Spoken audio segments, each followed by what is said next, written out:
इस कहानी का शुरुआत होता है फ्यूचर से। फ्यूचर से बोले तो 2059। यहाँ पर बताया जाता है कि जितनी भी बिल्डिंगें हैं वो सारी की सारी ध्वस्त हो चुकी हैं एंड जितना भी कोई टेक्नोलॉजी था सब कुछ यहाँ पर खत्म हो चुका है एंड यहाँ पर सिर्फ बचा है तो सिर्फ और सिर्फ तबाही और ध्वस्त हुई बिल्डिंगें। और ये सिर्फ और सिर्फ हुआ है इंसानों की वजह से, क्योंकि इंसानों ने अपनी वॉर के बीच में न्यूक्लियर वेपन्स को यूज़ कर लिया था, जिसकी वजह से पूरी की पूरी दुनिया तबाह हो गई। एंड अभी कुछ लोग बचे हैं, लेकिन जो न्यूक्लियर वेपन है उनको यूज़ करने की वजह से मॉन्स्टर जितने भी यहाँ पर एनिमल्स थे उनके अंदर न्यूक्लियर गैस जाने लगी, जिसकी वजह से वे अभी म्यूटेंट मॉन्स्टर बन चुके हैं जो कि इंसानों को देखते ही मार देते हैं। एंड जो बच्ची कुची यहाँ पर इंसान प्रजाति थी अब उसके ऊपर इन म्यूटेंट मॉन्स्टर का खतरा मंडरा रहा है। एंड दिखाया जाता है एक बंदे को जो अपने पास में चाकू लिए होता है, उसके सामने म्यूटेंट मॉन्स्टर होते हैं एंड इधर ये अपना अमसी होता है। वो कहता है कि तुम लोग मेरा 3 दिन और 3 रातों से पीछा कर रहे हो, क्या तुम लोग मेरे को मार के ही मानोगे?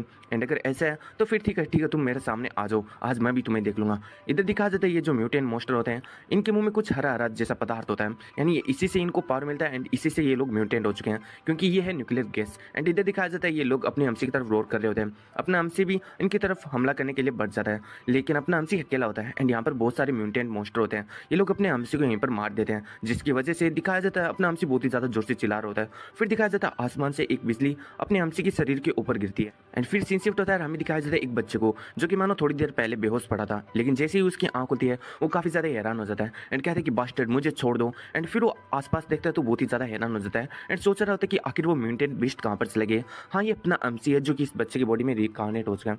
एंड फिर वो कहता है कि आखिर ये जो ग्रास है, ये ट्रीज हैं, आखिर मैं हूँ कहाँ पर? एंड फिर वो अपने हाथों की तरफ देख रहा होता है एंड सोच रहा होता है कि मेरे हाथ भी छोटे हो चुके हैं और मेरा चेहरा भी, आखिर ये हो क्या रहा है मेरे साथ? मुझे पता है कि जो मेरी अर्थ थी उसके ऊपर न्यूक्लियर वेपन या फिर न्यूक्लियर हमले की वजह से जितना भी ग्रास ट्रीज थे वो सारा का सारा खत्म हो चुका था, यानी कि हमें तो सिर्फ और सिर्फ जो नीला आसमान है वो भी देखने को नसीब नहीं था। तो फिर ये कौन सा जगह है जहाँ पर इतने ज़्यादा ग्रास ट्रीज एंड यहाँ पर एकदम नीला आसमान है? ये पक्का से मेरा कोई अर्थ नहीं है। तो मुझे लगता है कि मैं कोई दूसरे प्लेनेट के ऊपर ट्रांस माइग्रेट हो चुका हूँ। तभी दिखाया जाता है कोई कहता है कि अच्छा तो तुम यहाँ पर आ गए। एंड इस आवाज़ को सुनकर अपना अमसी बहुत ही ज़्यादा हैरान हो जाता है एंड सोच रहा होता है कि अच्छा तो यहाँ पर भी कोई है।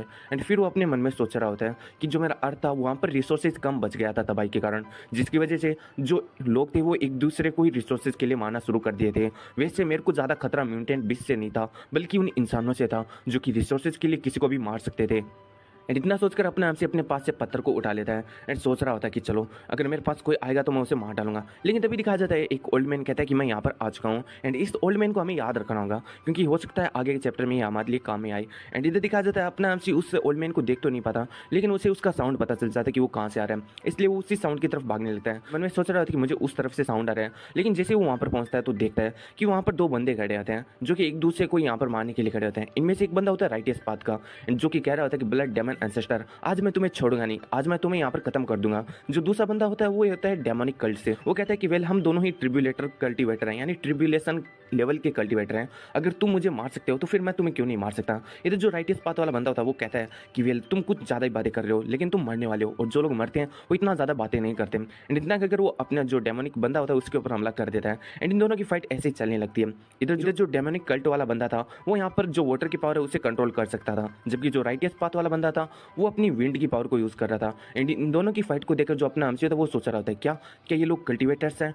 क्या जो स्टोरीज मैं सुना करता था अपनी अर्थ पर ये लोग वही कल्टीवेटर्स है क्या? तो इसका मतलब ये वर्ल्ड कल्टीवेटर्स का है एंड यहाँ पर हम लोग दावों को भी पा सकते हैं और इमोर्टल भी बन सकते हैं। एंड इधर दिखाया जाता है इन दोनों का फाइट अभी भी चल रहा होता है, जिसके अंदर ऐसा लग रहा था कि दोनों ही बराबर है। दोनों की फाइट की वजह से वहाँ पर बहुत बड़े बड़े धमाके हो रहे होते हैं, जिसको देखकर अपना अमसी बहुत ही ज़्यादा डर जाता है एंड वो वहाँ से भागने लगता है एंड सोच रहा था कि मैंने जैसा कहानियों में सुना था जो इमोर्टल है जब वो लोग फाइट करते हैं तो जो इमोर्टल है उनको सफ़र करना पड़ता है। एंड वो मन में सोच रहा होता कि जैसा ही मैंने स्टोरीज में पढ़ा था जो कल्टीवेटर है वो मोर्टल लोगों को अपनी एक चुटकी बजाकर मार सकते हैं एंड आज मैंने ये देख भी लिया। तभी दिखाया जाता है शाम का समय हो जाता है, अपने अमसी को भागते भागते एंड वो कहीं जगह पर पहुंचता है जहाँ पर एक हाउस होता है। फिर अपना अमसी छुप छुप कर उस हाउस की तरफ बढ़ने लगता है एंड सोच रहा होता है कि वेल अभी मैं कोई दूसरे वर्ल्ड में हूँ, मुझे नहीं पता कि यहाँ के पीपल कैसे हैं, क्या वो लोग अर्थ की जैसे हैं जो किसी को भी रिसोर्सेज के लिए मार सकते हैं? एंड अगर ऐसे नहीं है तो फिर भी ये लोग मेरे को किस तरीके से देखेंगे? ये लोग मेरे को एक दोस्त के नज़रिए से देखेंगे या फिर एक दुश्मन के नज़रिए से?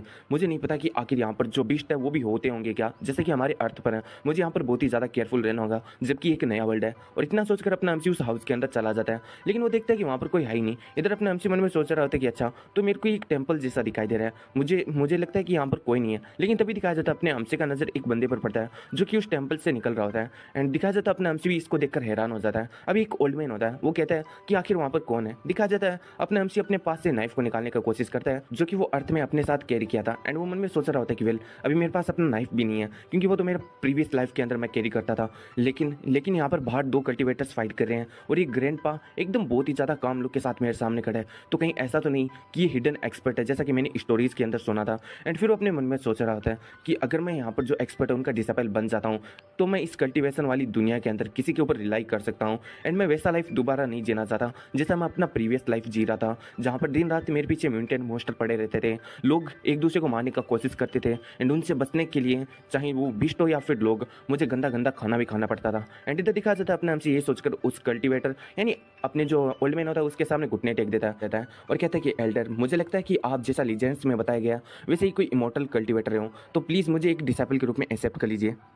एंड इधर ये ओल्ड मैन अपने एमसी को देखकर सोच रहा होता है कि आखिर ये लड़का कौन सी फैमिली से है, इसका उम्र मेरे को 7-8 साल का लगता है, लेकिन ये कल्टीवेशन की बात ही कर रहा है, क्या ये कुछ ज़्यादा टीवी नहीं देखता है। एंड फिर वो अपने एमसी से कहता है कि वे लड़की तुम कौन सी फैमिली से हो, तुम्हारा फैमिली कौन सा है। इधर अपने एमसी कहता है कि मेरा फैमिली कोई नहीं है, मैं अनाथ हूँ। एंड दिखाया जाता है हमें ओल्ड मैन के पीछे, जहाँ पर एक पंखा होता है जो कि अभी बंद हो चुका होता है। एंड इधर ओल्ड मैन सोच रहा होता है क्या यहाँ पर लाइट चलेगी, एंड अगर रात तक लाइट नहीं आई तो मेरे को तो बहुत ही ज़्यादा गर्मी लगने वाला है और ये बहुत ही ज़्यादा परेशानी वाला बात है। एंड इधर दिखाया जाता है अपना एमसी सोच रहा होता है कि अभी पीछे से बहुत ज़्यादा जोर से हवाएं आ रही थी, लेकिन अभी जो हवाओं का रुख है वो थोड़ा कम हो चुका है, यानी हवाएं थोड़ी कम हो चुकी है आना। तो मुझे लगता है कि ये लोग अपना जो ओल्ड मैन है वो अपना किलिंग इंटेंट रिलीज़ कर रहे थे। अब ये मेरे को नहीं मानना चाहते, इसलिए इन्होंने अपने किलिंग इंटेंट को वापस से स्टॉप कर लिया है। एंड वैसे भी मेरे को ये नहीं पता कि ये जो दुनिया है वो मेरे अर्थ की तरह है या नहीं है, लेकिन वैसे भी मेरे को है ना किसी के ऊपर रिलाई करने का जरूरत है, वरना इस दुनिया के अंदर मैं बिल्कुल भी सर्वाइव नहीं कर पाऊंगा। एंड मेरी करंट स्टेट के साथ तो बिल्कुल भी नहीं। एंड फिर जो अपना एमसी होता है वो ओल्ड मैन के सामने वापस से बो करने लगता है और कहता है कि मैं आपसे है ना आपकी टेक्निक्स को सीखना चाहता हूँ, एक्सचेंज में मैं आपके लिए कुछ भी कर सकता हूँ। एंड मैं होप करता हूँ कि जो एल्डर है मेरी सिंसियरिटी को एक्सेप्ट कर लेंगे। एंड इधर ओल्ड मैन कहता है कि अच्छा अच्छा चलो ठीक है, वेल तुम बाहर खड़े मत रहो, तुम मेरे पीछे आ जाओ, मैं तुम्हारी जो सिंसियरिटी है उसे एक्सेप्ट करता हूँ। ठीक है, मुझे भी ऐसा ही लगता है कि हम दोनों का मिलना यहाँ पर कोई डेस्टिनी की ही बात होगी, तो चलो ठीक है मैं तुम्हें सिखाना शुरू कर दूंगा कल से ही। एंड इधर अपना एमसी कहता है कि थैंक्स मास्टर। एंड फिर जो ओल्ड मैन होता है वो कहता है कि वेल तुम बच्चे तुम्हारा नाम क्या है। इधर अपना एमसी कहता है कि मेरा नाम है लियोमो। एंड इधर जो ओल्ड मैन होता है वो मन में सोच रहा होता है कि इस लड़की को मैं एक बार अपने साथ घर पर ले जाता हूँ, ये इसके लिए सेफ होगा, वरना ये रात को कहाँ पर भटकता फिरेगा, और मैं इसके ऊपर नज़र रखूंगा, जिससे इसके पेरेंट्स आएंगे मैं इसको उसके साथ भेज दूंगा। एंड फिर अपना जो एमसी होता है वो पूछता है कि मास्टर मैं आपको क्या कहकर बुला सकता हूँ। इधर जो ओल्ड मैन होता है वो कहता है कि तुम मुझे जुआन यांग बुला सकते हो। इधर अपना एमसी कहता है कि वाओ मास्टर, आपका नाम तो सुनने में बहुत ज़्यादा स्ट्रॉन्ग लग रहा है। एंड इधर दिखाया जाता है सीन थोड़े समय बाद का, जहाँ पर अपना एमसी एंड जो ओल्ड मैन होते हैं वो किसी चीज़ का प्रैक्टिस कर रहे होते हैं। इधर अपना एमसी प्रैक्टिस कर रहा होता है जबकि ओल्ड मैन तो बैठा हवाई ले रहा होता है। एंड इधर अपना एमसी कहता है कि मास्टर मैंने इस चीज़ को बहुत समय पहले प्रैक्टिस कर लिया है, मैं 1 साल से इस टेक्निक का प्रैक्टिस कर रहा हूँ, आप मुझे कोई दूसरा टेक्निक नहीं सिखाएंगे क्या। इधर ओल्ड मैन मन में सोच रहा था कि वेल ये बंदा वापस से शुरू हो गया। एंड फिर जो ओल्ड मैन होता है वो कहता है कि मैं तब तक तुम्हें कोई टेक्निक नहीं सिखा सकता जब तक कि तुम अपनी जो स्पिरिचुअल क्रियाई है उसको ट्रेस नहीं कर लेते, उसको अपना यूज़ नहीं कर सकते, तब तक मैं तुम्हें कोई दूसरा टेक्निक कैसे सिखा सकता हूँ। एंड इधर जो ओल्ड मैन होता है मन में सोच रहा होता है कि मेरे को कुछ आएगा तभी तो मैं इसको सिखाऊंगा, मेरे को तो खुद को भी कुछ नहीं आता। इधर अपने एमसी को दिखाया जाता है जो सरप्राइजिंगली उस ओल्ड मैन को दिखा देता है कि देखो मास्टर, मैं तो अपनी स्पिरिचुअल क्रियाई को बिना ब्रीथिंग के भी यहाँ पर ट्रेस कर सकता हूँ, एंड मैं तो इसको यूज़ भी कर सकता हूँ, और ये चीज़ तो मैंने बहुत पहले ही सीख लिया था, तो क्या अब आप मुझे कोई चीज़ सिखा सकते हो, कोई दूसरा टेक्निक। एंड इधर ओल्ड मैन यहाँ पर अपने एमसी को ऐसा करता देख बहुत ही ज़्यादा हैरान हो जाता है एंड सोच रहा होता है कि WTH आखिर ये बंदा क्या है, मैंने तो सिर्फ और सिर्फ ऑनलाइन कुछ ऐसी चीज़ें देखी थी जो कि इसको सिखा दिया, ये बंदा इस चीज़ को सच में यूज़ कर सकता है, ये तो एकदम साइंटिफिक है ही नहीं, आखिर यहाँ पर चल क्या रहा है। एंड फिर ओल्ड मैन मन में सोचता है कि इस लड़के के साथ कुछ ना तो कुछ गलत है, लेकिन फिर भी मेरे को लगता है कि मैं इस बच्चे को अब सिर्फ और सिर्फ अपने शब्दों से झूठ नहीं बुला सकता, इसलिए मुझे इसे कुछ ना तो कुछ सिखाना ही होगा। वेल क्या मुझे अपनी जो टेक्निक्स बुक थी 2 उनको इसे दे देना चाहिए जिससे इसको थोड़ा मदद हो जाए। एंड इतना सोचकर वो अपने एमसी को 2 बुक दे देता है, जिसमें एक बुक होती है पिल बुक एंड दूसरी होती है वेड हेवन ब्रीथिंग टेक्निक। एंड उनको देखकर अपना एमसी कह रहा था कि मास्टर क्या आपके पास ये 2 सीक्रेट टेक्निक्स है जो आप मुझे देना चाहते हो। इधर ओल्ड मैन कहते हैं कि हाँ मेरे पास इतना ही है जितना मैं तुम्हें दे सकता हूँ, लेकिन ये तुम्हारे ऊपर है कि तुम इन दोनों बुक में से कितना कुछ सीख पाते हो। ये सुनकर अपना एमसी बहुत ही ज़्यादा खुश हो जाता है एंड वो उस ओल्ड मैन के गले लग जाता है और कहता है कि मास्टर थैंक यू। एंड इधर अपने एमसी का ये हरकत उस ओल्ड मैन को बहुत ही ज़्यादा अच्छा लगता है एंड वो अपने मन में सोच रहा था कि ये लड़का मेरे साथ बहुत लंबे समय से है, ऐसा लगता है कि ये झूठ नहीं बोल रहा है, कि ये अनाथ है, एंड ये बहुत ही ज़्यादा अच्छी बात है कि ये बंदा मेरे साथ है मेरे लास्ट पलों में, जिसकी वजह से मैं भी अपने लास्ट लाइफ में थोड़े पल खुशी के जी सकता हूँ। एंड इधर वो अपने मन में सोच रहा होता है कि मैं बस यही विश करता हूँ कि इस लड़के का जो भविष्य है वो बहुत ही ज़्यादा अच्छा हो और सिंपल हो। फिर हमारा सीन शिफ्ट होता है, हमें दिखाया जाता है 10 साल बाद का सीन। इधर हमारा जो ओल्ड मैन है अभी वो खत्म हो चुके हैं। एंड इधर अपना एमसी उनकी घरों के सामने खड़ा होता है और कहते हैं कि मास्टर, जब से आप यहाँ से चले गए हैं, आपके जाने के बाद में यहाँ पर 2 साल बीत चुके हैं, लेकिन आपका जो डिसाइबल है वो हमेशा प्रैक्टिस करता है एंड अभी वो इनेट रेलम पर पहुँच चुका है। एंड आज मैं जो माउंटेन है वहाँ से नीचे जाने वाला हूँ, इसलिए जाने से पहले मैं आपको ग्रीट करना चाहता हूँ। एंड वहाँ पर माउंटेन के नीचे जाने के बाद में मैं अपनी स्किल्स को और भी ज़्यादा सुधार करूँगा। एंड आपने मेरे को एक रिंग दिया था एंड बताया था कि ये रिंग बहुत ही ज़्यादा प्रीशियस है, ये स्काई एज इमोर्टल जैसा कोई रिंग है जो आपने बताया था, एंड मैं इसकी एकदम गुड केयर रखूँगा। एंड हमसे सोचता है कि जो बैटल 10 साल पहले हुआ था उन 2 कल्टीवेटर के बीच में, वो अभी भी मेरे माइंड के अंदर एकदम ताज़ा है, उसको मैं बिल्कुल भी नहीं बोल सकता। एंड मुझे लगता है कि उन 2 कल्टीवेटर की तरह इस वर्ल्ड के अंदर बहुत सारे एक्सपर्ट होंगे। फिर वो अपने मन में सोच रहा था कि इस प्लेस को छोड़ने में मुझे डर लग रहा है एंड मुझे लग रहा है कि जो मेरा इनेट रेलम का कल्टीवेशन है वो भी मेरी सेफ्टी की गारंटी नहीं दे सकता इस वर्ल्ड के अंदर। लेकिन फिर भी अगर मुझे इस वर्ल्ड के अंदर, जो कि कल्टीवेटर का वर्ल्ड है, अगर मुझे पीसफुली जीना है तो मुझे खुद से एक एक्सपर्ट बनना होगा और यही एक रास्ता है। सीन शिफ्ट होता है, हमें दिखाया जाता है 3 मिनट बाद का सीन, जहां पर अपना एमसी एक ह्यूमन सिटी के अंदर आ जाता है एंड दिखाया जाता है ये तो एकदम मॉडर्न जमाने जैसा सीन होता है। मुझे पता है कि तुम लोग कुछ चीज़ों को समझ नहीं पा रहे हो, लेकिन सिर्फ और सिर्फ दूसरे एपिसोड के खत्म होने का वेट करो, उसके बाद मैं तुम्हें सब कुछ समझा दूंगा। एंड मुझे लगता है कि दूसरे जो एपिसोड है उसके अंदर तुम खुद ही समझ जाओगे कि आखिर यहाँ पर चल क्या रहा है। दिखाया जाता है उस सिटी के किसी कैफे के अंदर एक लड़का किसी का वीडियो देख रहा होता है और कह रहा होता है कि नीनी, माय क्यूट नीनी। एंड दिखाया जाता है जो वीडियो होता है उसके अंदर एक लड़की होती है जो कि गाना गाते हुए अपनी सोड के ऊपर उड़ रही होती है, लेकिन तभी उसके सामने अचानक से कोई फिनिक्स आ जाता है एंड दिखाया जाता है जो फिनिक्स होता है उस लड़की के ऊपर हमला कर देता है, लेकिन जो लड़की होती है वो अपने पास एक सोड को निकाल लेती है एंड उस फिनिक्स के ऊपर हमला करके उस फिनिक्स को वहीं पर खत्म कर देती है। एंड इधर अपना एमसी भी उस लड़की के पीछे खड़ा होता है एंड वो इन सभी को देखकर बहुत ही ज्यादा हैरान हो रहा था एंड मन में सोच रहा था कि अगर हमें जो सोड है उसके ऊपर फ्लोट करना है तो उसके लिए जो लोवेस्ट कल्टीवेशन है वो होता है फाउंडेशन बिल्डिंग का। एंड इधर इस लड़की ने जिस मूव का यूज किया उसके लिए गोल्डन कोर की स्ट्रेंथ चाहिए होती है। एंड इधर इस लड़की के जो सोड है उसकी प्योरिटी को देखकर मैं बता सकता हूँ कि इसने इनेट स्टेज को तो कब का पार कर लिया। एंड ये लड़की अभी 6 साल की है, जबकि 6 साल की उम्र में मैं सिर्फ और सिर्फ किचन में खेला करता था। एंड इधर जो ये सोड को चला रही है एंड यहाँ पर डेमंस को मार रही है, इससे ऐसा लगता है कि ये जो वर्ल्ड है बहुत ही ज्यादा स्केरी है। एंड फिर मन में सोचता है कि मुझे लगता है कि मैं उस माउंटेन से कुछ जल्दी में यहाँ पर आ चुका हूँ, जबकि मेरा जो कल्टीवेशन है वो तो इनेट लेवल का कल्टीवेशन है। एंड इधर दिखाया जाता है अपने एमसी के पीछे एक लड़की आ जाती है एंड कहती है कि हे लिटिल ब्रदर, आखिर यहाँ पर तुम काफी ज्यादा लंबे समय से खड़े हो, आखिर तुम भी कंप्यूटर्स को यूज करना चाहते हो। इधर अपना एमसी कहता है क्या कंप्यूटर्स?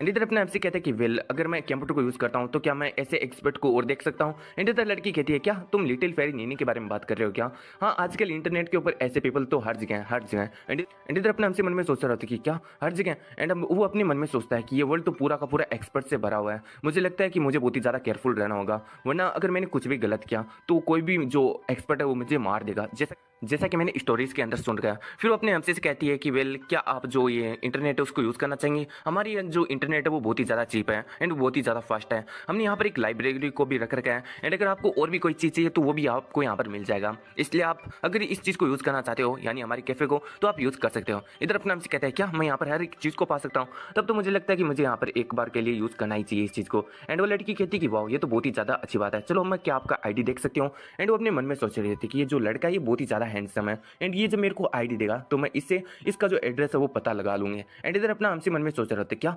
आईडी क्या होता है? क्या ऐसा कल्टीवेटर्स को कुछ चाहिए होता है इस वर्ल्ड के अंदर? एंड इधर जो लड़की होती है वो कहती है क्या तुम्हारे पास आईडी नहीं है? इधर अपना एमसी कहते हैं कि हाँ मेरे पास आईडी नहीं है। फिर वो लड़की कहती है कि वेल कोई बात नहीं, लेकिन उसके लिए तुम्हें थोड़ा ज़्यादा फीस को चार्ज करना होगा, हम तुमसे कोई ज़्यादा फीस लेंगे, वो भी 20 युआन एक्स्ट्रा। इधर अपना एमसी कहते हैं कि ठीक है। एंड अगर अपना एमसी उससे पैसे दे देता है, अब अपने एमसी के पास पैसे कहाँ से? हो सकता है कि उस ओल्ड मैन ने मरने से पहले खुद की जो भी संपत्ति था वो अपने एमसी को दे दिया था। एंड इधर वो अपने एमसी से कहती है कि वेल ये जो रूम है वो हिडन है, यहाँ पर कोई आता जाता नहीं है, लेकिन अगर यहाँ पर कोई आ जाए और आपसे आपकी आईडी के बारे में पूछे तो स्मार्ट बना एंड अपने आप को एक्सपोज मत करना कि तुम्हारे पास आईडी नहीं है, वरना मेरी भी नौकरी खतरे में आ सकती है। इधर अपना एमसी कहता है कि ठीक है, लेकिन मैं इस कंप्यूटर को कैसे यूज करूँ? वो लड़की मन में सोच रही थी कि वाह, ये जो लिटिल ब्रदर है ये कुछ ज्यादा ही चालू है, ये सच्ची में इस टाइप का बहाना बना रहा है कि इसको कंप्यूटर नहीं चलाना आता, इसलिए मैं इसके क्लोज चली जाऊंगी। वेल अभी ये गुड लुकिंग है तो मुझे लगता है कि मैं इसको एक्सपोज नहीं करना चाहिए। एंड वो लड़की अपने एमसी को वहां पर कंप्यूटर सिखाने लगती है। एंड दिखाया जाता है 10 मिनट बाद का सीन, वो लड़की कहती है कि अभी तुम कंप्यूटर को चलाना सीख चुके हो तो मुझे लगता है कि अभी मुझे यहाँ से जाना चाहिए। एंड इधर अपने एमसी को कोई भी फर्क ही नहीं पड़ता, वो लड़की जाए या ना जाए। एंड वो सोच रहा था कि चलो मुझे देखना चाहिए कि आखिर यहाँ पर और कितने ज्यादा कल्टीवेटर्स हैं और वो क्या करने में कैपेबल है। एंड फिर वो जो इंटरनेट है उस पर सर्च करता है इमोर्टल कल्टीवेटर एंड हमारी दुनिया की तरह वहाँ पर कुछ वीडियोस आ जाते हैं एंड कुछ मनवास के नेम आ जाते हैं एंड कुछ सीरीज आ जाती हैं। एंड इधर अपने एमसी मन में सोच रहा था कि क्या इतने सारे कल्टीवेटर, वो भी इस वर्ल्ड के अंदर, वो भी इमोर्टल कल्टीवेटर। एंड फिर अपने एमसी किसी भी सीरीज का एक वीडियो उठाकर देखता है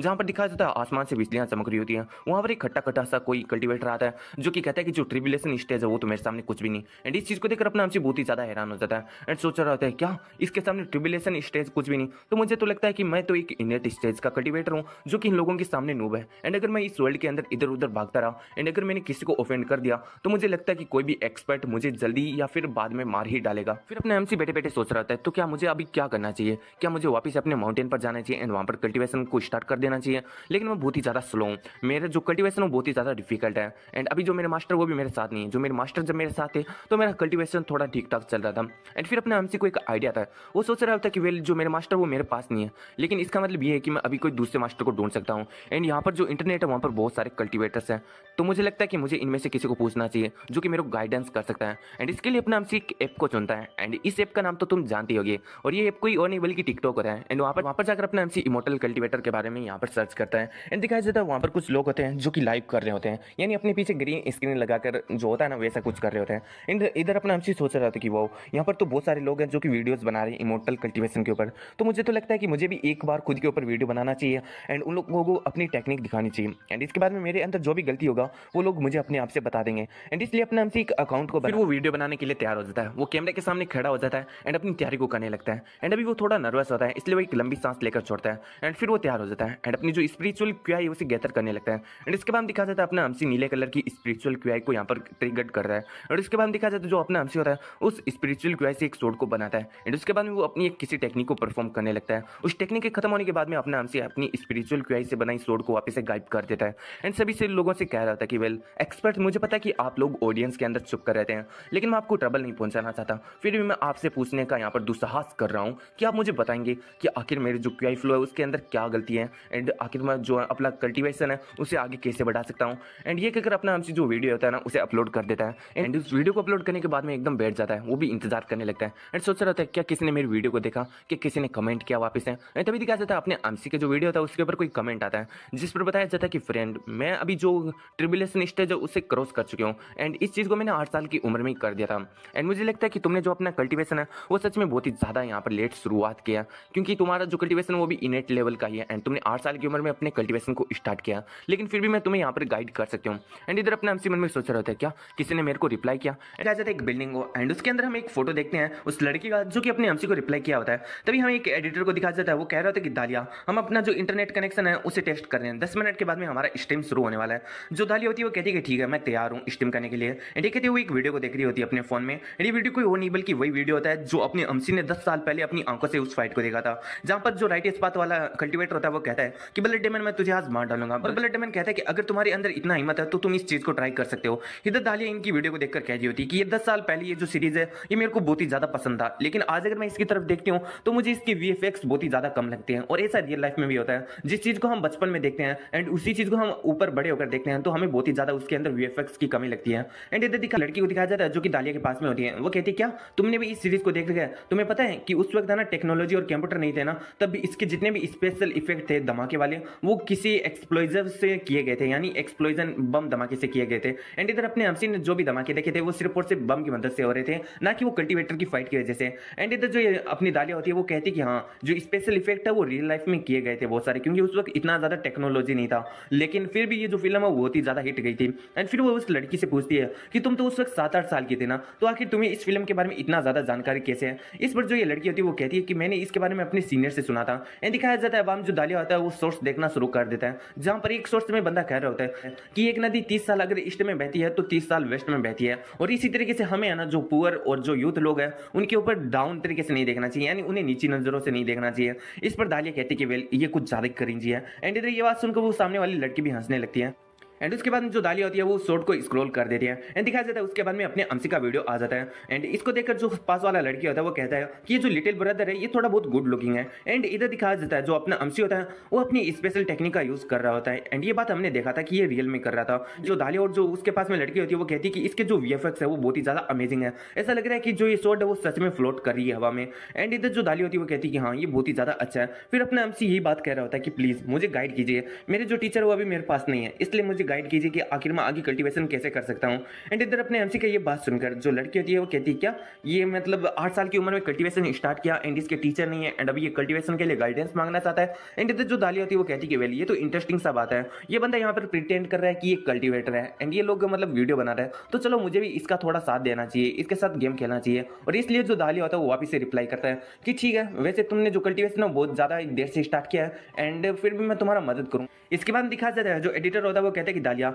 हमारा जो स्ट्रीम है वो स्टार्ट हो चुका है इसलिए तुम्हें अभी कैमरे पर आना चाहिए। एंड दिखाया जाता है जो दालिया होता है वो अपना फोन उस लड़की को दे जाती है एंड कहती है कि चलो इसका तुम ध्यान रखना। एंड इधर दिखाया जाता है जो लड़की होती है वो कहती है क्या तुमने सच में इस लड़के को रिप्लाई कर दिया, क्या तुम्हें पता है कि इससे इस लड़के को कितना ज्यादा व्यूज आने वाला है। एंड इधर जो ये दालिया होती है वो कहती है कि चलो छोड़ो इस बात को, मेरे लिए इस लड़के के ऊपर नजर रखना, मैं भी देखना चाहती हूँ कि आगे और किस टाइप के वीडियोस बनाता है और कौन सी ट्रिक्स को यूज करता है। एंड हमारा जो टाइम है वो वापस से प्रेजेंट में आ जाता है जहां पर अपने हमसी को इस लड़की ने रिप्लाई किया था। एंड इधर अपना हमसी इसके रिप्लाई को देखकर बहुत ही ज्यादा हैरान हुआ। इधर अपने हमसी के साथ साथ जितना भी ऑडियंस होता है जो दालिया का फैन था जो कि दालिया का वीडियोस देखता था वो बहुत ही ज्यादा हैरान हो जाता है कि दालिया ने एक नॉर्मल से लड़के को जिसका जो अकाउंट है वो भी अभी अभी बना उसे रिप्लाई किया। एंड ये जो खबर है वो आग की तरह हर जगह फैल जाती है जिसकी वजह से अपने हमसी का वीडियो बहुत ही ज्यादा वायरल चला जाता है एंड उसके पास एकदम 31K तक कमेंट आ चुके हो। एंड इधर अपना हमसी मन में सोच रहा था कि वेल यहाँ पर तो कुछ ज्यादा ही रिप्लाईज है, मुझे नहीं लगता कि मैं इन सभी को रीड कर सकता हूँ। एंड फिर अपना हमसी उन सभी को रीड करने लगता है जहां पर वो देखता है कि लगभग कमेंट ये होता है कि ये जो लड़का है वो बहुत ही ज्यादा क्यूट है, सच्ची में ये लड़का है ना एकदम मेल ब्यूटी कहलाने के लायक है, ये बहुत ही ज्यादा हैंडसम है,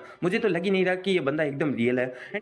एंड इधर अपने एमसी इन कमेंट को देखकर पहले तो सोच रहा था एंड फिर वो ब्लश करने लगता है और सोचता है कि ये सभी लोग मेरे को कह रहे हैं कि मैं हैंडसम हूँ। एंड मुझे लगता है कि ट्रांस माइग्रेट होने के बाद में इस दुनिया के अंदर मैं थोड़ा हैंडसम ही पैदा हूँ, मेरे पास कोई हैंडसम चेहरा सच में है। लेकिन ये लोग कौन से वीएफएक्स की बात कर रहे हैं और ये लोग फ्लोज की भी बात कर रहे हैं कि वीएफएक्स में फ्लोज है, क्या इनका मतलब जो मेरी क्यूआई है उनके अंदर फ्लोज है, ये कहने का मतलब है। एंड इधर दिखाया जाता है एक लड़के को, वो अपने हमसी का मजा लेने के लिए कहता है कि ये बंदा कुछ ज्यादा ही यहाँ पर प्रोफेशनल है प्रिटेंडिंग करने में कि एक कल्टीवेटर है, तो चलो ठीक है मैं भी यहाँ पर प्रिटेंड करता हूँ। एंड इसलिए वो अपने हमसी को यहाँ पर एक रिप्लाई करता है और कहता है क्या तुमने 8 साल की उम्र में जो अपना कल्टीवेशन है उससे स्टार्ट किया था, मैं तो अपने जो क्यूआई फॉर्मेशन लेवल है ना उसके अंदर ही 3 साल की उम्र में एंटर हो चुका था। एंड इधर अपना हमसी इनके रिप्लाई को देखकर बहुत ही ज्यादा हैरान हो रहा होता है एंड सोच रहा होता है क्या 3 साल की उम्र में। एंड फिर वो देखता है कि एक कमेंट होता है जहां पर वो कहता है कि क्या तुमने 8 साल की उम्र में कल्टीवेशन स्टार्ट किया, जबकि मैं जो 3 साल की उम्र में है ना स्पिरिचुअल क्यूआई के अंदर चला गया था एंड 5 साल की उम्र में मैंने फाउंडेशन लेवल को ब्रेक थ्रू कर दिया था, जबकि मैं 7 साल की उम्र में था तब मैंने इनेट लेवल को और 10 साल का था तब मैंने ट्रांसमोस्टेशन लेवल को, यानी ये अजीब अजीब लेवल या फिर रिलम के नाम होते हैं। एंड इधर अपना हमसे इन सभी को देखकर हैरान हो रहा होता है कि वेल यहाँ पर तो बहुत ही ज्यादा खतरनाक बंदे हैं जिन्होंने इतना ज्यादा जल्दी इतना ज्यादा प्रोग्रेस कर लिया।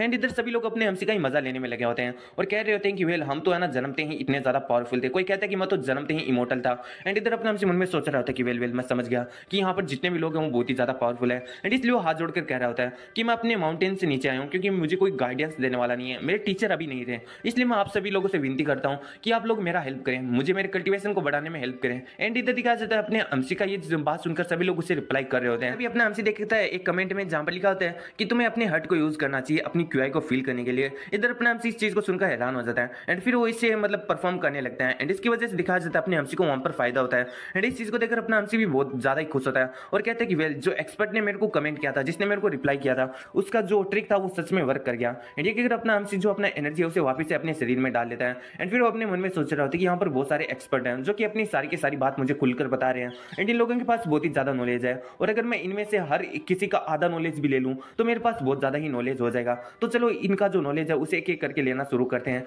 एंड इधर दिखा जाता है जो अपना हमसी होता है दालिया की प्रोफाइल पर क्लिक कर देता है जो कि अभी लाइव कर रही थी।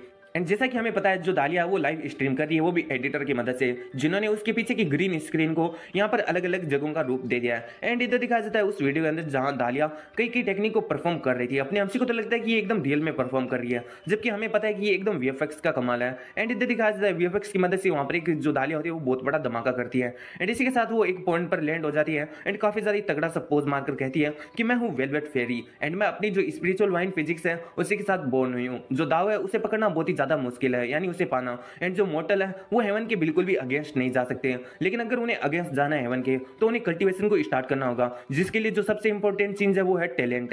एंड जो और किसी भी व्यक्ति का जो टैलेंट है वो उसके जन्मने के साथ ही तय हो जाता है। जैसे कि एप्टीट्यूड, अगर कोई व्यक्ति अच्छे एप्टीट्यूड के साथ पैदा हुआ है तो उसका टैलेंट उतना ही ज़्यादा अच्छा माना जाएगा। एंड इसलिए मैं कह रही हूँ कि अगर आपके पास अच्छा एप्टीट्यूड है तो आपको जन्म से ही अपने कल्टीवेशन को स्टार्ट कर देना चाहिए, वरना अगर तुम कल्टीवेशन के अंदर लेट करोगे तो कल्टीवेशन के लेट होने के साथ साथ तुम्हारी बॉडी के अंदर इंप्योरिटीज फैलती जाएगी, जिससे तुम्हारा जो मेरिडियंस है वो भी एकदम बर्बाद हो जाएंगे एंड आगे चलकर तुम कल्टीवेशन भी नहीं कर पाओगे। एंड इधर अपना हमसे इस बात को सुनकर बहुत ही ज़्यादा हैरान हो जाता है एंड फिर वो वापस से रिप्लाई करता है और कहता है कि मैंने जो अपना कल्टीवेशन है वो 8 साल की उम्र में स्टार्ट किया था, तो क्या मैं अपने कल्टीवेशन को आगे कंटिन्यू कर सकता हूँ एंड क्या मेरे जो शरीर है उसके अंदर इंप्योरिटीज है तो उनको मिटाने के लिए मैं क्या कर सकता हूँ। एंड इधर दिखाया जाता है जो एडिटर होता है वो दालिया के इसी प्रोग्राम को एडिट कर रहा होता है, जबकि एक सुपरवाइजर कहता है कि वेल दालिया आज तुमने कुछ ऐसा किया था क्या जो कि अनयूजुअल हो हमेशा से, क्योंकि आज जो तुम्हारे व्यूज है वो कुछ ज्यादा ही आ रहे हैं। एंड इधर दिखाया जाता है उस लड़की को जो अपने दालिया के साथ ही रहती है, वो कहती है कि दालिया देखो वो लिटिल ब्रदर ने हमें फिर से एक क्वेश्चन पूछा है एंड उसी की वजह से आज मुझे लगता है कि जब से तुमने उसे रिप्लाई किया है तुम्हारे व्यूज कुछ ज्यादा ही बढ़ गए हैं। एंड इधर जो दालिया होती है वो सोच रही थी कि वाओ इंटरेस्टिंग, ये बंदा तो अपना रोल और भी ज्यादा अच्छी तरीके से निभा रहा है कल्टीवेटर होने का, तो चलो ठीक है मुझे भी इसके साथ थोड़ा और खेलना चाहिए। एंड इसलिए वो अपना जो लाइव है उसके ऊपर बोलती है कि फेलो दाविस्ट लियो, वैसे तुमने कहा कि तुमने अपना जो कल्टीवेशन है बहुत ही ज्यादा लेट से स्टार्ट किया है, इसके लिए तुम्हें परेशान होने का कोई भी जरूरत नहीं है, क्योंकि जो एक्सपर्ट जांग जियाफेन है उन्होंने भी अपना कल्टीवेशन 8 साल की उम्र में ही स्टार्ट किया था एंड वो एक ग्रेट इमोर्टल बने थे। एंड ऐसे ही कोई और भी एग्जांपल है जैसे कि जाओ फेंग जिन्होंने अपना कल्टीवेशन टीन एज में किया था एंड वो एक इमोर्टल एम्परर बन गए थे। एंड बात रही तुम्हारी जो इंप्योरिटीज है उनको साफ करने की, तो तुम्हें अपनी जो स्पिरिचुअल किया है उससे यूज करना होगा अपनी बॉडी को वहां पर वॉश करने के लिए, एंड इसकी मदद से तुम अपना जो बॉडी है उसे अच्छी तरीके से साफ कर पाओगे। एंड इधर अपने हमसे मन में सोच रहा था क्या मुझे इंटेंशनली अपनी स्पिरिचुअल क्रिया से अपनी बॉडी को साफ, जिसकी वजह से मेरी जो इंप्योरिटीज है वो सारी की सारी चली जाएगी, क्या ये चीज वर्क करेगा? मुझे इस चीज को यहाँ पर एक बार टेस्ट करने का जरूरत है। इसलिए अपना हमसे उस कैफे से भागने लगता है, जबकि वो लड़की कह रही होती कि हे क्या तुम यहाँ से जा रही हो, एंड अगर तुम जा रही हो तो मैं तुम्हें पहले ही बता देती हूँ कि तुम्हारा अभी टाइम खत्म नहीं हुआ, तुम एक बार वापस आ सकते हो, लेकिन एक बार तुम कैफे से बाहर चले गए एंड उसके बाद में तुमने वापस से रिफंड मांगा तो ये नहीं चलेगा, हम आपको रिफंड नहीं देने वाले हैं। लेकिन अपने हमसे उसकी कोई भी बात को नहीं सुनता और वो कैफे से बाहर आ जाता है एंड वहां से वो ऊपर उड़कर एक खंडर सी जगह पर आ जाता है। एंड वही सभी लोग इस विटल फेरियन जो दालिया होता है उसे रिप्लाई कर रहा होता है कि वेल फेरी आपने उसे ऐसा क्यों कहा, इसकी वजह से वो सेल्फ डिस्ट्रैक्ट हो जाएगा। कोई कहता है कि वेल ये बंदा एकदम डम हो चुका है, वो भी फेरी टेल यूज या फिर पढ़ के। मुझे तो लगता है कि उसे ये एकदम रैंडम कोई भी रिप्लाई करना अच्छा रहेगा।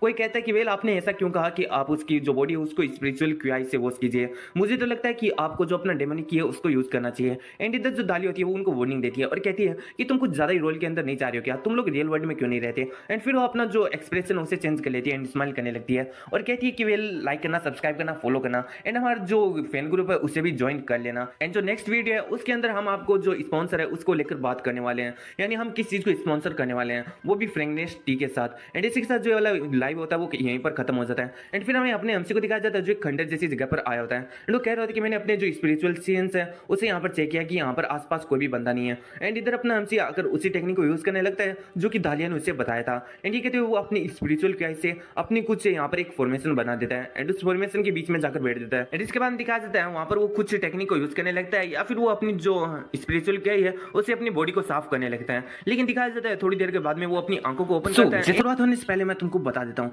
जिन लोगों को मेरा थ्योरी वापस से समझ में नहीं आया तो उनके लिए 2 ही लाइनें बोलना चाहूंगा। मैं इतना कहना चाहूंगा कि अपना अंशी एक कल्टीवेटर है एंड वो समझता है कि वो जिस वर्ल्ड के अंदर रहता है वो एक कल्टीवेशन वर्ल्ड है, जबकि वो एक मॉडर्न वर्ल्ड है, वो एक नॉर्मल वर्ल्ड है। एंड इसी के साथ मुझे लगता है कि तुम लोग समझ चुके होगे अच्छी तरीके से कि मैं क्या कहना चाह रहा हूँ। जैसे उस टेक्निक को परफॉर्म किया एंड जैसे उसने देखा कि उसकी इंप्योरिटीज सच में खत्म हो गई वो बहुत ही ज्यादा खुश हो गया एंड इसकी वजह से वो कहने लगता है कि जो सीनियर वेलवेट फेरी है वो तो एक रियल इमोर्टल है, उन्होंने एक रैंडम एडवाइस दिया जिसकी वजह से मेरा जो शरीर का इंप्योरिटीज है वो खत्म हो चुका एंड मुझे लगता है कि अगर वो नहीं होते तो मेरा जो ये हिडन डेंजर है मुझे नहीं लगता कि मैं आगे चलकर कभी कल्टीवेट कर पाता। एंड फिर वो सोच रहा था कि ये वर्ल्ड इसके अंदर वेलवेट जेफ फेरी जैसे एंड अदर जो एक्सपर्ट है जो ऑनलाइन रहते हैं वो एकदम एक दूसरे को नॉलेज या फिर एडवाइस देते रहते हैं। ये जो वर्ल्ड है वो बहुत ही ज्यादा अच्छा है, यहाँ के लोग अच्छे हैं और ये जो वर्ल्ड है वो मेरे प्रीवियस वर्ल्ड से बहुत ही ज्यादा अलग है। एंड फिर वो अपने मन में सोच रहा था कि मुझे पूरे 10 साल लगे हैं वो भी इनेट रेलम पर आने के लिए। एंड मुझे लगता है कि मुझे ट्रिब्यूलेशन और भी ज़्यादा इमोर्टल या फिर कोई कल्टीवेशन के और भी रिलम में जाने के लिए आगे जाने के लिए मुझे और भी ज़्यादा मेहनत लगने वाला है। और एक तरफ जहाँ पर मैं अपने इनेट लेवल के ऊपर 10 साल के अंदर पहुंचा हूँ, वहीं दूसरी तरफ कुछ एक्सपर्ट ऐसे हैं जो कि 6-7 साल की उम्र में ही ट्रिब्यूलेशन स्टेज पर पहुंच चुके हैं। मुझे तो लगता है कि मैं एक ऐसा मेंढक हूँ जो कि अभी तक अपने कुएं से नहीं निकला है। एंड मुझे लगता है कि इस दुनिया के अंदर अगर मुझे सर्वाइव करना है तो मुझे वेलवेट फेरी के पास जाना होगा, उनसे कॉन्टेक्ट को करना होगा। इसलिए अपने हमसे वहाँ से उठ जाता है एंड वेलवेट फेरी को ढूंढने लगता है। एंड तभी दिखा जाता है अपने हमसे एक सिटी में आ जाता है, वो वहाँ पर लैंड करता है एंड इधर उधर देखने लगता है एंड सोच रहा था कि मुझे लगता है कि यही जगह सही है, अब मैं जो वेलवेट फेरी फेरी है उनसे कॉन्टैक्ट कर सकता हूँ इंटरनेट के थ्रू। इधर अपने हमसी जैसे कैफे में जाने वाला होता है वापस से उसमें, तभी दिखाया जाता है अपने हमसी की नजर एक लड़की के ऊपर पड़ती है जो कि अपने फोन को यूज कर रही थी। एंड इधर अपने हमसी ने अभी तक सिर्फ और सिर्फ कंप्यूटर को देखा, इसलिए वो नहीं समझ में पाता कि आखिर इस छोटी सी चीज के अंदर कैसे एक वीडियो चल रहा है। एंड फिर दिखाया जाता है एक और बंदा एक फोन को चलाते हुए आ रहा होता है। एंड इस चीज को देखकर अपना हमसे समझ चुका होता है ये लोग इंटरनेट को यूज कर रहे हैं इस चीज के साथ, लेकिन क्या ये चीज पॉसिबल है। लेकिन तभी दिखाया जाता है एक अंकल को जो कि कह रहा होता है कि हे यंग मैन, आखिर तुम मेरे साथ यहाँ पर आकर कोई गेम क्यों नहीं खेलते, एंड अगर तुम इसके अंदर जीत जाते हो तो मुझे लगता है कि मैं तुम्हें एक फोन गिफ्ट कर सकता हूँ। एंड जैसे फोन का नाम सुनते हैं वहाँ पर जितनी भी ऑडियंस होती है बहुत ही ज्यादा हैरान हो जाती है। एंड फिर वो लड़का अपने हमसी को समझाते हुए कहता है कि जो फोन है उसका वर्थ थाउजेंड ऑफ रुपीज है, जबकि ये तुम्हें कह रहा है कि तुम थोड़े से रुपए लगाकर इसको जीत सकते हो। तो यहाँ पर ये तुम्हें ठगने की कोशिश कर रहा है। और एक ओल्ड लेडी भी अपने हमसे को यही सुझाव देती है कि तुम्हें वहां पर नहीं जाना चाहिए, बंदा तुम्हें ठग सकता है। एंड इधर जो दुकानदार होता है वो कहता है कि तुम सभी लोग अनलकी हो एंड जो मेरे कस्टमर उसको स्पॉइल कर रहे हो, हमने आज तक कभी बेईमानी किया है क्या, पूछ लो आसमान से कभी किया क्या हमने बेईमानी। एंड इधर दिखाया जाता है अपना हमसे उसके पास चला जाता है एंड कहता है कि बॉस अगर मैं यहाँ पर जीत जाता हूँ इस गेम को तो क्या आप मुझे फोन दोगे, एंड क्या मैं उस फोन में इंटरनेट को यूज कर सकता हूँ। एंड इधर जो ये बंदा होता है वो कहता है कि ऑफकोर्स तुम उसके अंदर इंटरनेट को यूज कर सकते हो। इधर अपना हमसे कहता है कि चलो ठीक है फिर मैं भी गेम को स्टार्ट करता हूँ या खेलना चाहता हूँ। एंड जो दुकानदार होता है वो कहते हैं कि चलो ठीक है उसके लिए तुम्हें पहले 1 युआन पे करना होगा एंड तभी तुम यहाँ पर जो प्राइस है उसको जीत सकते हो। एंड इधर वो बताता है कि यहाँ पर अगर तुम गेम को खेलते हो तो उसके रूल को भी सुन लो, यहाँ पर बहुत ज्यादा बॉल्स हैं एंड उनमें से तुमको एक रैंडम बॉल को उठाना होगा एंड जिस बॉल के ऊपर तुम्हें स्पेशल प्राइज लिखा हुआ मिल जाता है या फिर उसके अंदर कोई चिट होगी इसके ऊपर स्पेशल प्राइज लिखा हुआ मिल जाता है तो तुम्हें एक फोन को गिफ्ट कर दिया जाएगा। एंड इधर अपने हमसे कहते हैं कि चलो ठीक है मैं इसको ट्राई करना चाहता हूँ। एंड जो दुकानदार होता है वो कहते हैं कि चलो ठीक है तुम इनमें से किसी बॉल को चुन सकते हो। एंड वो खुद पर काफी ज्यादा कॉन्फिडेंस होता है कि जो अपने हमसे के कोई भी बॉल नहीं उठने वाला, लेकिन तभी दिखाया जाता है अपने हमसे एक बॉल को उठा लेता है एंड कहता है कि चलो ठीक है इसको आप चेक कर लीजिए। इधर दिखाया जाता है वो बंदा कहता है कि मैंने कहा था ना कि तुम अनलकी हो, लेकिन जैसे ही वो बॉल को खोल कर देखता है उस पर लिखा होता है स्पेशल प्राइस, जिसको देखकर ये दुकानदार के एकदम रोना सा आ जाता है। एंड इधर वो अपने हमसे को जो फोन है वो दे देता है। इधर अपने हमसे मन में सोच रहा था कि पहले ही मुझे पता था क्योंकि मैं अपनी कल्टिवेशन के थ्रू यहाँ पर जितनी भी बोलती है उनके अंदर देख सकता हूँ कि क्या लिखा हुआ है। एंड फिर जो अपना हमसे होता है वो कहता है क्या इसके अंदर मैं अभी जो इंटरनेट है उसको यूज कर सकता हूँ, एंड अगर यूज कर सकता हूँ तो मैं कैसे यूज कर सकता हूँ, मैं वीडियो कैसे बना सकता हूँ एंड मैं कहां पर बना सकता हूं। इधर दुकानदार कहता है कि तुमको इसके लिए सिम चाहिएगा। इधर अपने हमसे कहते हैं क्या सिम चाहिएगा, तो आपके पास कोई सस्ता सा सिम है क्या, बताइए ना दुकानदार जी आखिर मैं कैसे वीडियो बना सकता हूं। एंड इधर अपने हमसे ये कहकर उस दुकानदार को बेचारे को परेशान कर देता है। एंड फिर हमारे सीन होता है हमें दिखा देता है अपने हमसे को जो एकदम सुनसान सी जगह पर आया होता है एंड सोच रहा होता है कि उस दुकानदार ने कहा था कि यहाँ पर कोई तुम्हें परेशान करने वाला नहीं है एंड तुम यहाँ पर अच्छी तरीके से वीडियो बना सकते हो। एंड फिर अपने हमसे सोचता है कि चलो ठीक है मुझे यहाँ पर वीडियोस को बनाना चाहिए। एंड दिखा देता है अपना हमसे फोन को रखता है एंड वीडियो बनाने के लिए तैयार हो जाता है एंड कहता है कि चलो ठीक है अभी मैं स्टार्ट करता हूँ। एंड उसके बाद दिखा देता है अपना हमसे अपनी स्किल को यूज करने लगता है एंड अपनी स्किल की मदद से ही दिखा देता है अपने हमसे वहाँ पर बड़े बड़े धमाके करने लगता है। एंड इसके बाद दिखा देता है जैसे धमाके होते हैं उस बिल्डिंग को टूटते हैं वहाँ पर बड़े बड़े पत्थर नीचे गिरने लगते हैं, लेकिन अपना हमसे अपनी स्किल की मदद से उस बड़े बड़े पत्थरों को भी वहीं पर चकनाचूर कर देता है। एंड फिर वो वापस से अपनी दालियां यानी वेलवेट फेरी से कहने लगता है कि आपने मुझे पिछली वीडियो में बताया था कि मेरा जो इंप्योरिटीज है वो खत्म कैसे होगा, लेकिन जो मेरे इंप्योरिटीज है वो आधा ही खत्म हुआ है, अब आगे का आधा कैसे खत्म होगा उसको मैं आपको पूछना और प्लीज इस चीज के अंदर मेरी मदद कीजिए। एंड इधर दिखाया जाता है ऐसा अगर अपना हमसे वीडियो को अपलोड कर देता है जिसकी खबर जितनी भी दालिया की ऑडियंस होती है एंड जितना भी अपने हमसे का पहला वीडियो वाले देखने वाले लोग होते हैं उनको पता चल जाता है। एंड वो लोग कह रहे थे क्या इस बंदे ने वापस से एक वीडियो को अपलोड किया एंड सभी जगह यही खबरें चलने लगते हैं। एंड कोई कह रहा होता है कि अपने हमसी के वीडियो को देखकर कि देखो इसके जो स्पेशल इफेक्ट है वो बहुत ही ज्यादा अमेजिंग है, कोई कह रहा होता है कि वाओ इसने जो मूव किया लास्ट में वो कितना ज्यादा अमेजिंग था, कोई कह रहा था कि ये बंदा बहुत ही ज्यादा हैंडसम है। एंड इधर अपने हमसे मन में सोच रहा था कि क्या आखिर ये कैसे बकवास कर रहे हैं, ये लोग कह रहे हैं कि मेरे वीएफएक्स है, आखिर ये लोग बात किसके बारे में कर रहे हैं, मेरा खुद का पावर है ना। एंड फिर वो एक जगह बैठ जाता है मन में सोच रहा था कि मैंने बहुत देर पहले ही वीडियो को पोस्ट कर दिया, लेकिन अभी भी सिर्फ और सिर्फ एक ही चर्चा हो रही है कि जो मेरे वीडियो के विजुअल इफेक्ट्स हैं वो बहुत ही ज्यादा अच्छे हैं। तभी दिखाया जाता है अपने हमसे के फोन पर एक नोटिफिकेशन आता है कि आप वेलवेट फेरी जो लाइव है उसे ज्वाइन करने चाहते हो या नहीं हो। इधर अपना हमसे जैसे इस नोटिफिकेशन को देखता है वो बहुत ही जल्दी से उसको एग्री कर देता है। एंड दिखाया जाता है वेलवेट फेरी को जैसा कि उसने पिछले वीडियो में कहा था कि वो फ्रेग्नेंस टी को यहाँ पर स्पॉन्सर करने वाली है एंड आज वो ऐसा ही करने वाली थी इस वीडियो के अंदर। एंड वीडियो या फिर लाइव की शुरुआत में वो कह रही होती है कि हमारा जो चैनल है AXD एक्सप्लेनर उसको प्लीज से सब्सक्राइब कर दीजिए, लाइक कर दीजिए, फॉलो कर दीजिए एंड हमारे चैनल को ज्वाइन कर लीजिए। एंड इसके बाद दिखाया जाता है उसके ऊपर कमेंट आ रहे हैं कि वाओ मुझे तो लगता है कि जो ये वेलवेट फेरी है वही दुनिया की सबसे ज्यादा खूबसूरत लड़की है।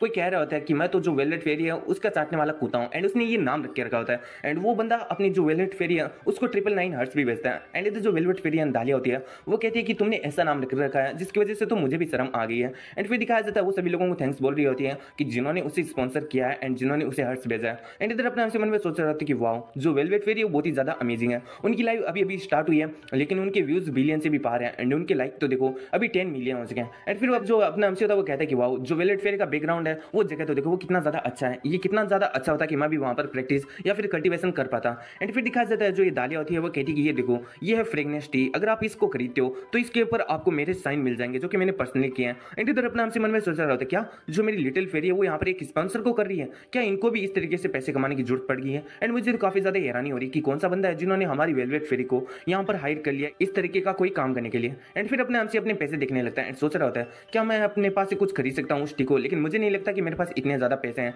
एंड दिखाया जाता है जैसे कमेंट सेक्शन के अंदर ये बात चल रही होती है कि क्या मुझे यहाँ पर जो वेलवेट फेरी उसके पर्सनल साइन मिलने वाले हैं, तब तो मैं इसके 10 बॉक्सेस खरीदूंगा। कोई कहता है क्या सिर्फ और सिर्फ 10, मैं तो इसके 100 खरीदूंगा। कोई कहता है कि नहीं नहीं मैं तो इसके 1000 खरीदूंगा। ऐसे ही चल रहा होता है इन लोगों का। एंड फिर हमारे सीनियर ब्रदर हमें उसी लड़की को दिखाया जाता है जो दालिया के साथ रहती है। वो कहती है कि दालिया देखो यहाँ पर जो लिटिल ब्रदर है, जो बंदा जिसने पीछे वाली वीडियो में बहुत ही ज्यादा अच्छी स्पेशल इफेक्ट को यूज किया था, वो वापिस एक वीडियो को अपलोड किया। एंड इधर जो यहाँ पर दालिया होती है वो उसके वीडियो को तो नहीं देख पाती, लेकिन कमेंट सेक्शन से पता लगा लेती है कि ये बंदा वापिस से कुछ सवाल को पूछ रहा है। एंड वो सोच रही होती है कि ये तो बहुत ही ज्यादा इंटरेस्टिंग सा बात है कि ये बंदा अपने जो रोल है उसके अंदर बहुत ही ज्यादा अच्छी तरीके से प्ले कर रहा है, लेकिन मैं इसको जवाब दूं तो दूं क्या। एंड फिर वो सोच रही थी कि उसने कहा कि जो उसका आधा इंप्योरिटीज है वो ठीक हो चुका है, लेकिन आधा इंप्योरिटीज अभी भी उसके शरीर में है। एंड इसी के चलते उसको एक बंदा दिखता है जो कि वहां पर साफ सफाई का काम कर रहा होता है। एंड इसको देखकर जो दालिया होता है उसे एक आइडिया आ जाता है। एंड फिर वो अपने एमसी को टारगेट करते हुए कहती है कि वेल लियोमू, मुझे लगता है कि तुमने एक सवाल को पूछा है जहां पर तुम कह रहे हो कि तुम्हारे शरीर का जो आधा इंप्योरिटीज है वो अभी तक खत्म नहीं हुआ है, तो इसके लिए मेरे पास एक तुम्हारे लिए रास्ता है। वैसे मैं तो यहाँ पर बिजी होने वाली हूँ, लेकिन मैं तुम्हें एक रास्ता बता सकती हूँ। तुम्हें पार्क में जाना चाहिए, वो भी सुबह के 6 बजे।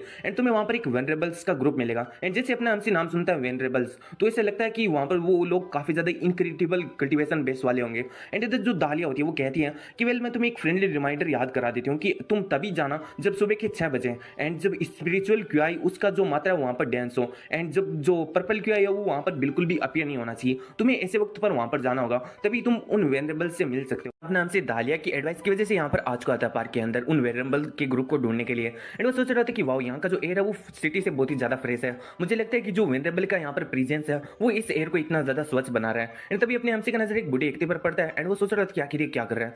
एंड दिखा जाता है वो बूढ़ा व्यक्ति तो पता नहीं क्या कर रहा होता है, वो कुछ पागलों जैसी हरकतें कर रहा होता है। एंड इधर अपने एमसी मन में सोच रहा था कि वाओ मुझे लगता है कि अपनी बॉडी रिफाइनिंग करने का कोशिश कर रहा है। तभी दिखा जाता है अपने एमसी के पास एक ओल्ड मैन जाता है जो कि पानी के अंदर छलांग लगा देता है। एंड इधर अपने एमसी मन में सोच रहा था कि क्या ये दिन का वो टाइम है जहां पर पानी एकदम फ्रीज बन जाता है, लेकिन ये बंदा ये ओल्ड मैन अभी भी इसके अंदर तैर रहे हैं। मुझे लगता है कि ये अपनी बॉडी का रियल पावर यूज कर रहे हैं, जिसकी वजह से ये खुद को एनलाइटमेंट कर लेंगे लास्ट में। मुझे लगता है कि इस पार्क के अंदर बहुत ही ज्यादा एक्सपर्ट है, तो मुझे जल्दी से जल्दी कोई जो अपना क्यूआई रिफाइनिंग है उस वाले एक्सपर्ट को ढूंढना होगा, यानी उसमें एक्सपर्ट सीनियर को ढूंढना होगा जो कि मेरी मदद कर सके मेरी इंप्योरिटी को हटाने के लिए। एंड दिखाया जाता है पार्क के अंदर सभी लोग अपना अपना वहां पर वर्जिश कर रहे होते हैं, कसरत कर रहे होते हैं। कोई योगा कर रहा होता है तो कोई यहाँ पर जंपिंग जिम्नास्टिक कर रहा होता है। एंड इधर अपना एमसी इन सभी को देखकर हैरान हो रहा होता है एंड सोच रहा होता है कि आखिर ये लोग कर क्या रहे हैं। एंड फिर दिखाया जाता है गोल्ड मैन को जो कि अपने एमसी से कहता है कि वेल यंग मैन, मुझे लगता है कि तुम काफी देर से सभी लोगों को देख रहे हो, इसलिए मैं चाहता हूँ कि तुम मेरे पास बैठो और थोड़ी देर के लिए मुझसे बात करो।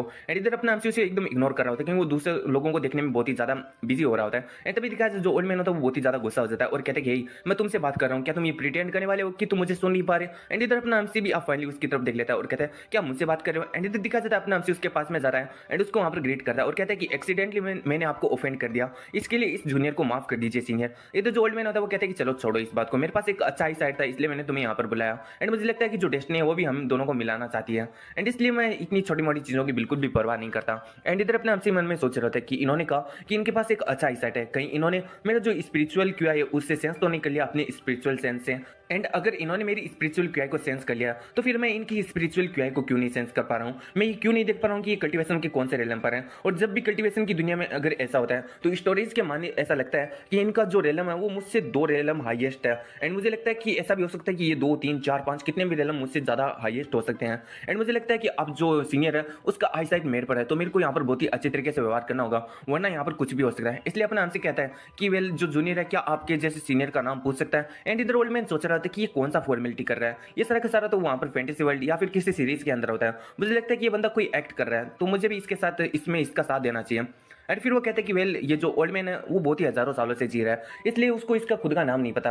वैसे सभी लोग मुझे यहाँ पर वेनरेबल वॉयलेट सन कहते हैं। इधर अपने आपसे पूछता है कि अच्छा तो आखिर आप यहाँ पर कर क्या रहे हो। एंड इधर जो ओल्ड मैन होता है वो कहता है कि वाओ ये बंदा तो बहुत ही ज्यादा अच्छा है एक्ट करने में, चलो ठीक है अभी तो मुझे भी मजा आ रहा है इसके साथ खेलने में। एंड फिर वो अपने हमसे को जवाब देता है कि मैं यहाँ पर बैठा हूँ सनराइज का इंतजार कर रहा हूँ, जैसे ही सनराइज होगा मैं उसे स्पिरिचुअल क्यूआई को एब्जॉर्ब कर लूंगा, मेरा तो यही काम है, मैं सन और मून के एसेंस को यहाँ पर एब्जॉर्ब करता हूँ। एंड इधर अपने हमसे मन में जैसे सोचता है क्या ये सन और मून के एसेंस को एब्जॉर्ब करते हैं, जबकि उन्हें सेंस करना भी बहुत ही बड़ी बात होती है। आखिर जो सीनियर है उनका कल्टीवेशन रिलम क्या होगा इस चीज को करने के लिए। एंड फिर अपने हमसे उनके सामने घुटने पर बैठ जा रहा है एंड कहता है कि जैसा कि मैंने सोचा था, आपका कल्टीवेशन तो बहुत ही ज्यादा है, आप तो एक ट्रू इमॉर्टल हो। इधर जो ओल्ड मैन होता है वो अपने हमसे की इस बात को इग्नोर करता है और कहता है कि वेल मेरे जूनियर, तुम मुझे अपना मतलब सीनियर मारते हो, तो मैं तुम्हें पूछना चाहता हूँ कि आखिर तुम यहाँ पर क्या कर रहे हो पार्क में, क्योंकि ये बहुत ही ज्यादा रेयर हो चुका है तुम जैसे यंग मैन को इस पार्क में देखना। एंड इधर जो अपना हमसे होता है वो कहता है कि मैं भी सीनियर से नहीं पाऊंगा, मैं एक इनेट लेवल का यहाँ पर कल्टीवेटर हूँ एंड मैं अपनी जो शरीर के एक हिडन डेंजर के बारे में जाने हूँ। मेरे जो सीनियर थे उन्होंने मेरे को एडवाइस दिया था कि मुझे अपनी इंप्योरिटीज को मिटाना चाहिए। उनकी एडवाइस की वजह से मैं आधा इंप्योरिटीज को मिटा दिया था, लेकिन अभी वो कहीं पर जा चुके हैं, वो बिजी हैं, इसकी वजह से उन्होंने मुझे इस पार्क में भेजा है। एंड मैं सोचता हूँ कि जो सीनियर है मेरा इसके अंदर हेल्प करेंगे मेरी आधी और इंप्योरिटीज को मिटाने के लिए। इधर जो ओल्ड मैन होता है वो कहता है कि अच्छा, जो तुम्हारे शरीर में आधा इंप्योरिटीज है, मुझे लगता है कि ये प्रॉब्लम तुम्हारे लिए है, बल्कि मेरे लिए तो ये मेंशन करने के लायक भी नहीं। इधर अपने हमसे कहते हैं कि वेल सच में। एंड फिर जो ओल्ड मैन होता है वो अपने पास से 3 किताबों को निकाल लेता है और कहते हैं कि तुम इनमें से किसी को भी ले लो, तुम्हारा काम बन जाएगा। जो ओल्ड मैन होता है वो किताबों को दिखाते हुए अपने हमसे से पूछता है क्या तुम इन सभी को चाहते हो। इधर अपने हमसे कहते हैं कि हाँ ऑफकोर्स मैं चाहता हूँ। फिर जो ओल्ड मैन होता है वो कहता है कि चलो बताओ, अगर तुम इसको चाहते हो तो एक्सचेंज में तुम मुझे क्या दे सकते हो। इस बात से अपने हमसे बहुत ही ज्यादा हैरान हो जाता है एंड सोच रहा था कि मेरे पास तो कोई पैसा ही नहीं है, मेरे पास सिर्फ और सिर्फ 5 युआन ही बचे हैं। एंड जब मैंने फोन और सिम कार्ड को खरीदा था तो मैंने अपने ज्यादा से ज्यादा पैसे वहीं पर खर्च कर दिए थे। अब मैं क्या ही कर सकता हूँ, सीनियर को आखिर मैं दूं तो दूं क्या। एंड इधर दिखा वो सीनियर कहते हैं, यानी ओल्ड मैन कहता है इन चीजों को तुम चाहते हो या नहीं चाहते हो, जल्दी बताओ। एंड इधर अपने हमसे कहता है कि वेल सीनियर। एंड फिर वो अपने जो 5 का नोट होता है वो सीनियर के सामने कर देता है एंड कहता है कि वेल जो आपका जूनियर है वो बहुत ही ज्यादा पुअर है, मेरे पास और कुछ भी नहीं है इसके अलावा, अगर आप इसको एक्सेप्ट करके मुझे कुछ यहाँ पर एडवाइस या फिर कुछ बुक दे देते हैं तो आपका भला होगा। एंड इधर जो यहाँ पर जो ओल्ड मैन होता है बहुत ही ज्यादा गुस्सा हो जाता है और कहता है क्या तुम मुझे यहाँ पर ठगने का कोशिश कर रहे हो, एक तो तुम यहाँ पर मेरे को किताब खरीदना चाहते हो एंड एक मैं तुम्हारे इतना देर से एक्टिंग को भी झेल रहा हूँ, लेकिन तुम मुझे क्या दे रहे हो इसके बदले में, सिर्फ और सिर्फ 5 युआन। एंड इधर अपने हमसे मन में सोच रहा था कि गया मैं तो, मुझे लगता है कि मैंने सीनियर को ऑफेंड कर दिया, अब वो मेरे को नहीं छोड़ने वाले, मैं बस इतना ही होप करता हूँ कि सीनियर मेरे को जान से ना मारे। एंड फिर हम देखते हैं जो ओल्ड मैन होता है वो अपने हमसे से 5 के नोट को ले लेता है एंड एक बुक को उसकी तरफ फेंक देता है और कहता है कि वेल अगर तुम इसे चाहते हो तो इसलिए मैं तुम्हें दे रहा हूँ, ना कि मैं तुम्हें कोई 5 के नोट के लिए दे रहा हूँ। एंड इधर उस बुक के नाम को पढ़कर अपना हमसे बहुत ही ज्यादा हैरान हो जाता है एंड सोच रहा था कि ये तो एक लेजेंडरी ट्रेजर है, क्योंकि जो मेरा पिछला वर्ड था उसके अंदर सारे के सारे वर्ड एकदम खत्म हो चुके थे, नॉलेज एकदम खत्म हो चुका था, टेक्नोलॉजी तो पहले से ही खत्म हो चुकी थी, लेकिन उस वक्त मैंने ये नाम सुना था दाओ दे जिंग, तो लगता है कि अभी भी इस वर्ल्ड के अंदर ये किताब मिला, तो मुझे लगता है कि ये बहुत ही ज्यादा लेजेंडरी किताब है। एंड इसलिए वो अपने हमसे जो होता है ना ओल्ड मैन को बहुत ही ज्यादा थैंक्स कर रहा होता है एंड यहाँ से रोते हुए चल रहा होता है कि वाओ मुझे यहाँ पर ये किताब मिल गया सच्ची में, एंड मैंने इस चीज को सिर्फ और सिर्फ 5 युआन में खरीदा है। जो सीनियर है वो बहुत ही ज्यादा काइंड है। एंड फिर हम देखते हैं उस ओल्ड मैन को जो कि उसी 5 के नोट को देख रहा था और ये मेरे लिए सबसे ज्यादा फनी सीन था इस मनवा के अंदर, जितना चैप्टर मैंने पढ़ा उस नोट को देखकर सोच रहा था कि मैं तो सिर्फ और सिर्फ यहाँ पर पैसा कमाना चाहता था, ये इतना ज्यादा मुश्किल किया, मैं इस बंदे के साथ कितना ज्यादा खेला, उसको ठगने का कोशिश किया, लेकिन लगता है कि अब उस बंदे ने मेरे को ठग लिया। फिर हमारा सीन शिफ्ट होता है, हमें दिखाया जाता है उसी बिल्डिंग को जहाँ पर दालिया काम करती। एंड इधर दिखा देता है जो दालिया का सुपरवाइजर होता है वो कहता है कि लास्ट नाइट तुमने तो बहुत ही ज्यादा एकदम कमाल कर दिया, जो हमारी लाइव स्ट्रीम थी वो बहुत ही ज्यादा अच्छी गई थी, उसके ऊपर बहुत ही ज्यादा व्यूज आए थे, लेकिन आज की जो लाइव स्ट्रीम है वहां पर हम सिर्फ और सिर्फ नॉर्मल चैट ही करने वाले हैं, इसलिए तुम्हें सिर्फ और सिर्फ ज्यादा मेहनत करने का कोई भी जरूरत नहीं है। इधर जो दाली होती है वो कहती है कि चलो ठीक है मैं समझ गई।